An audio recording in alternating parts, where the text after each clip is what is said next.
Salut, c'est Thomas Rozek. Reddit is the latest social media platform to crack down on hate speech. It banned a controversial forum called The Donald, created for supporters of President Trump. It had more than 790,000 users.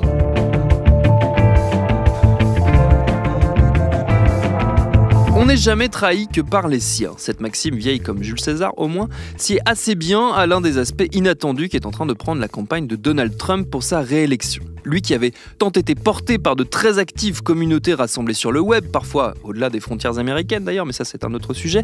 Bref, lui qui a clairement bénéficié de la puissance inégalée du web social, le voilà qui assiste à un retournement des plateformes qui jusqu'ici abritaient nombre de ses partisans. Twitter d'abord, son outil préféré qui supprime maintenant certains de ses posts, et plus récemment Reddit qui a décidé de faire le ménage dans ses fils de discussion et d'en exclure les plus problématiques, à commencer par The Donald, jadis le point de ralliement majeur des Trumpistes. De quoi remettre en valeur cette étrange plateforme qui, si elle n'a jamais connu le rayonnement international de ses collègues Facebook et Twitter, n'en demeure pas moins une pierre essentielle de l'Internet contemporain qu'elle a contribué et qu'elle contribue encore à façonner. Mais d'où elle vient, Reddit ? Et qu'est-ce qui l'a poussé aujourd'hui à prendre position de façon aussi tranchée ? C'est ce qu'on va se demander avec notre épisode du jour. Bienvenue dans Programme B.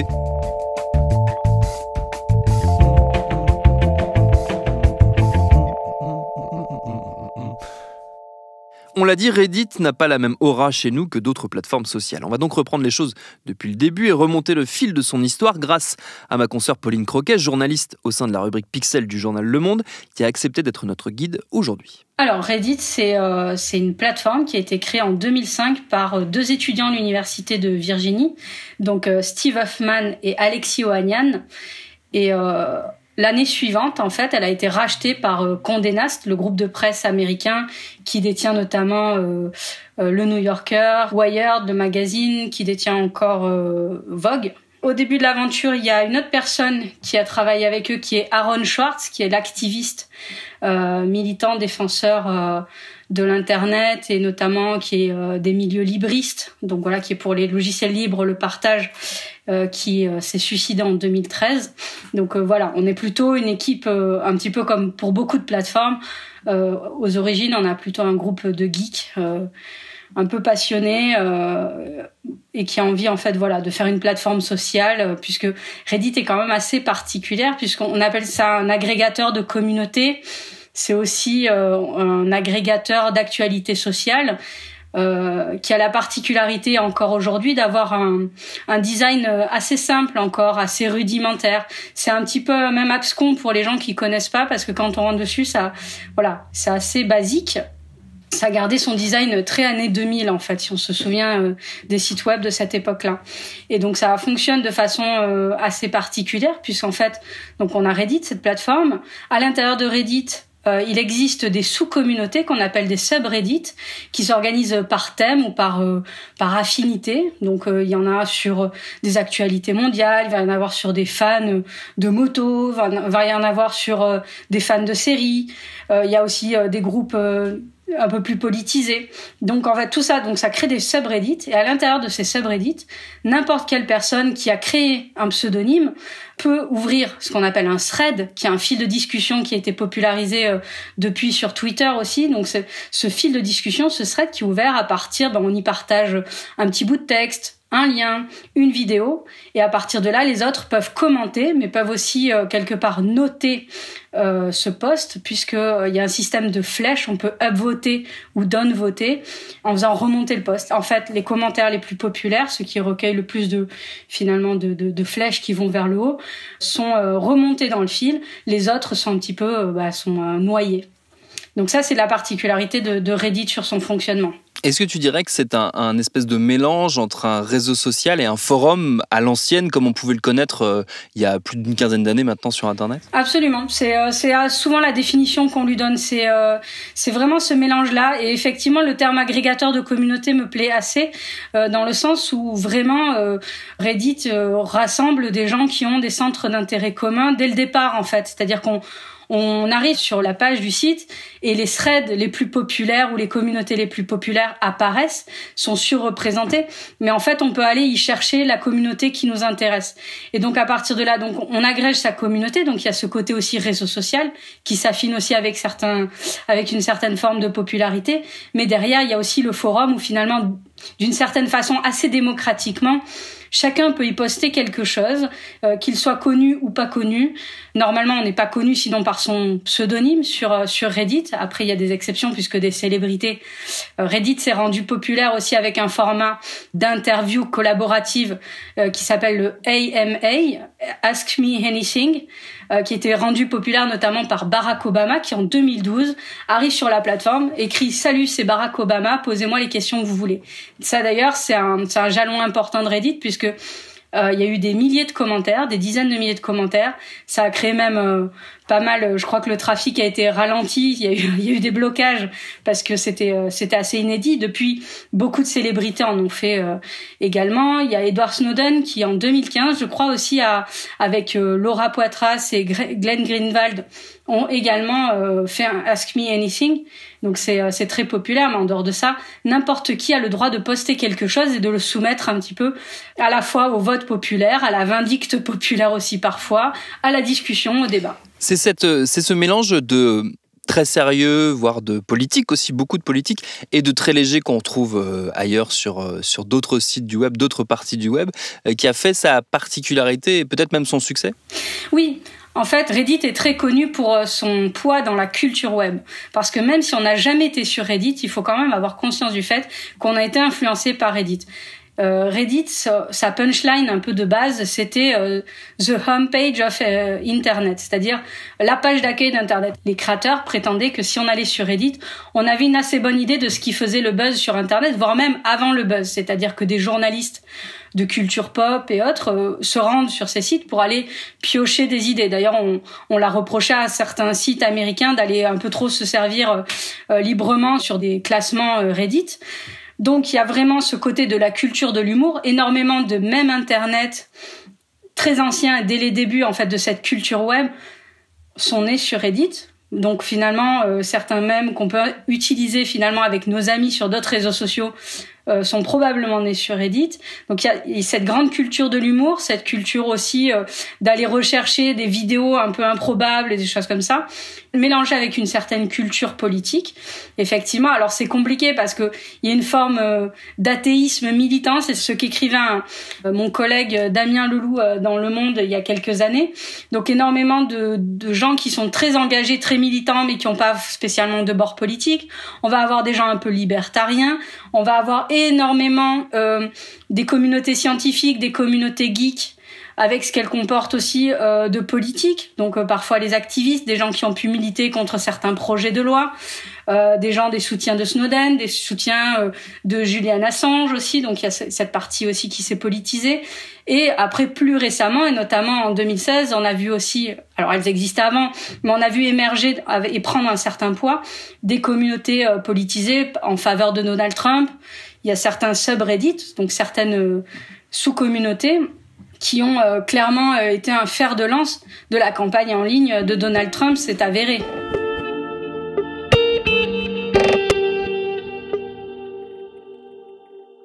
Ce qui est étonnant, pour les personnes qui sont extérieures à la culture web profonde, on va dire, ce qui est étonnant, c'est que Reddit n'a jamais connu la popularité qu'ont pu connaître des grandes plateformes d'échange public comme Twitter, comme Facebook, qui sont rentrées dans les mœurs et dans les usages à travers le monde. Reddit, c'est resté à la fois très américain et en même temps, j'ai l'impression, un peu infra par rapport à ces plateformes qui, elles, sont vraiment sur le devant de la scène.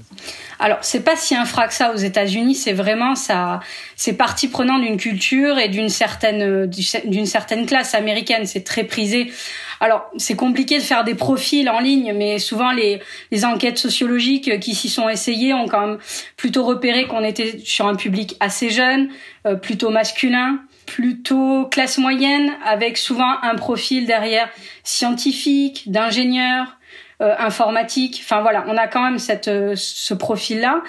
Souvent d'ailleurs, on parle d'une certaine homogénéité de Reddit. C'est un peu compliqué à dire, mais une homogénéité sociale, et notamment par le fait que c'est principalement, tu as raison, anglophone. Et donc, la majeure partie des utilisateurs de Reddit habitent aux États-Unis. Toutefois, ça reste quand même pas si infra que ça, parce qu'on a quand même 340 millions d'utilisateurs, donc ça reste non négligeable. On a des milliers de subreddits, de communautés. Donc effectivement, après, la puissance d'une communauté, elle ne tient pas que par son nombre, mais aussi par sa capacité à être active, à se regrouper et à avoir un pouvoir de lobbying. On le voit bien sur Twitter, par exemple. Il y a des gens qui ont un pouvoir, une chambre d'écho énorme, alors qu'ils sont pas si nombreux. Donc ça, il faut en tenir compte sur Internet. Après, il est vrai que même s'il y a une partie francophone de Reddit, puisqu'on peut faire des posts en français, les commenter et de la même façon, c'est moins connu, on va dire que c'est plus de niche chez nous. Donc effectivement, du moment où on parle pas trop anglais ou qu'on n'est pas très à l'aise avec cette culture anglophone ou anglo-saxonne, ça va être plus compliqué. Mais justement, il y a toujours des gens sur Internet pour aller piocher quelque chose, le remâcher et puis nous le retranscrire dans une autre langue. Mais c'est vrai que du coup, ça se limite. C'est pas comme Facebook qui s'est répandu sur la planète et qui a vraiment des spécificités par pays, où il y a des pays qui l'utilisent plus que d'autres, où on est même d'ailleurs bercé dans sa, on va dire, dans ses frontières géographiques. En fait, on va avoir très peu d'interactions avec moi j'ai tendance à dire des Facebook, parce qu'en fait, selon chaque pays, il y a quelque part un Facebook. C'est un régime effectivement assez différent. On a évoqué comme grand marqueur cette entrée du politique très sérieux sur Reddit en 2012 avec le Ask Me Anything de Barack Obama. C'est quoi les autres grandes étapes dans l'émergence et la floraison, on va dire, de Reddit dans son histoire? Donc effectivement, ce jalon, cette interview de Barack Obama, c'était quand même quelque chose auprès des Redditors, donc le nom qu'on donne aux utilisateurs de Reddit.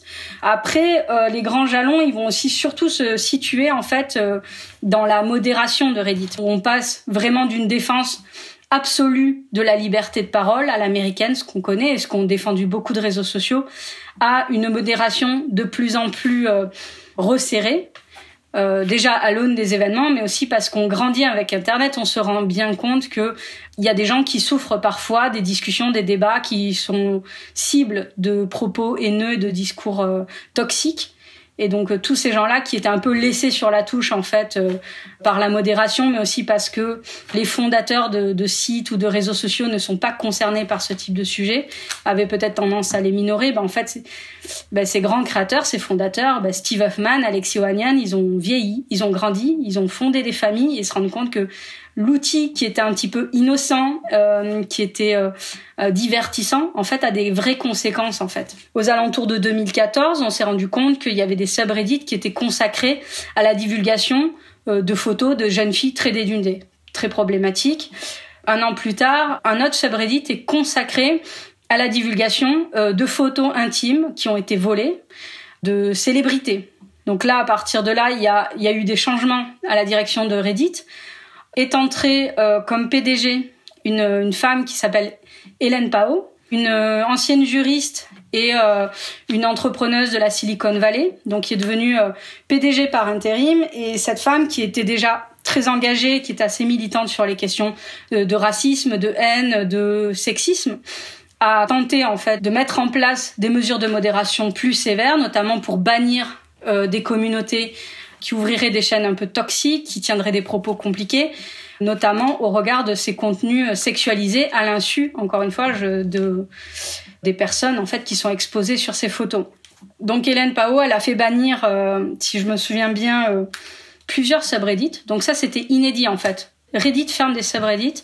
Donc notamment, il s'agissait de subreddits qui clairement se moquaient de personnes transgenres, mais aussi de personnes obèses. Là, ça a créé un schisme au sein de Reddit, puisque déjà à la base, les utilisateurs, il faut savoir que Reddit repose sur un système de modération qui est fait par ses utilisateurs, des utilisateurs très actifs qui deviennent administrateurs de subreddits et qui les modèrent. Donc, à la base, on suit les règles de fonctionnement de Reddit qui étaient plutôt légères. Il y avait très très peu de guidelines, de règles. Mais au sein de son subreddit, on peut imposer et durcir des règles. Par exemple, on peut décider que On ne s'attaquera pas à tel parti politique. Si on a un subreddit dans notre parti, on peut décider de ne pas aborder tel sujet. Notamment, il y a des subreddits autour des maladies mentales, autour des personnes qui sont en dépression. Donc là, il y a tout plein de règles qui sont mises en place par les administrateurs. Donc à partir de là, tous ces administrateurs qui sont bénévoles, qui sont issus de la communauté, ils se sont aussi insurgés contre Ellen Pao et contre les gens en disant « Ok, vous supprimez ces chaînes, mais pourquoi ces chaînes et pourquoi pas d'autres ?» Il n'y avait pas de règles claires, c'était un peu au cas par cas. Et c'était un peu aussi avec les thèmes dans l'air du temps. À un moment donné, on considérait que le sexisme, c'était un problème majeur du moment, donc on essayait de le régler. Donc tout ça a fait que ça a créé énormément de tensions. Elle a été bien entendu elle-même a été victime de campagnes de haine raciale, puisque c'est une femme racisée. Elle a été aussi victime de propos sexistes, elle a été comparée à Hitler. Je pense qu'elle a été aussi un peu mise sur la touche par d'autres pontes de Reddit qui étaient issus des communautés qui avaient cette culture web et qui considéraient qu'on peut tout dire, qu'il faut tout dire. Elle a été poussée vers la sortie. En même temps, derrière, Reddit a amorcé un premier pas. C'était une modération quelque part. Cette suppression de contenu abusif en 2015, c'était déjà un précédent en fait. Et donc à sa suite, c'est Steve Huffman qui a repris le poste de PDG et qui assez vite s'est rendu compte en fait de ce qu'a finalement des problématiques que devait endosser Ellen Pao. Et donc à partir de 2017, Steve Huffman, il a commencé à mettre de l'eau dans son vin. Quelque temps avant, Reddit avait mis en place un système qu'ils appelaient de quarantaine. C'est un système où en fait les subreddits ne sont pas supprimés, mais quand ils sont problématiques, on ne leur donne plus de cette visibilité. C'est-à-dire que ils ne vont plus aller sur la home, même s'ils deviennent populaires. Et en parallèle, les utilisateurs qui ont envie de s'y rendre, il faut qu'ils aillent précisément à l'adresse de ce subreddit, à l'adresse URL. On pouvait plus trop tomber dessus par hasard. C'est d'ailleurs ce qui arrivait à une communauté qui s'appelle The Donald, qui en 2016 donc rassemblait énormément de partisans de Donald Trump, mais qui a relayé des fake news, des propos problématiques, des propos racistes. The Donald en fait a été passé en quarantaine à un moment donné, et puis là plus récemment, et c'est les derniers événements, a été directement supprimé. Mais pareil, dans la tête de Steve Huffman, voilà, il y a des étapes qui ont été cochées. En 2017, il y a eu les événements à Charlottesville. Cette vidéo est filmée par un manifestant. Au loin, une voiture fonce dans la foule. Un choc à pleine vitesse. Ce sont des contre-manifestants qui ont été pris pour cible. Ils dénonçaient un rassemblement d'extrême droite dans la ville. L'agresseur a percuté de plein fouet ses voitures et laissé une vingtaine de blessés au sol. Une femme a été tuée. Et Steve Huffman, il s'est dit, on peut pas laisser en fait un tel droit de cité à ces groupes-là, donc il a supprimé des repères, des subreddits repères de néo-nazis ou de l'alt-right.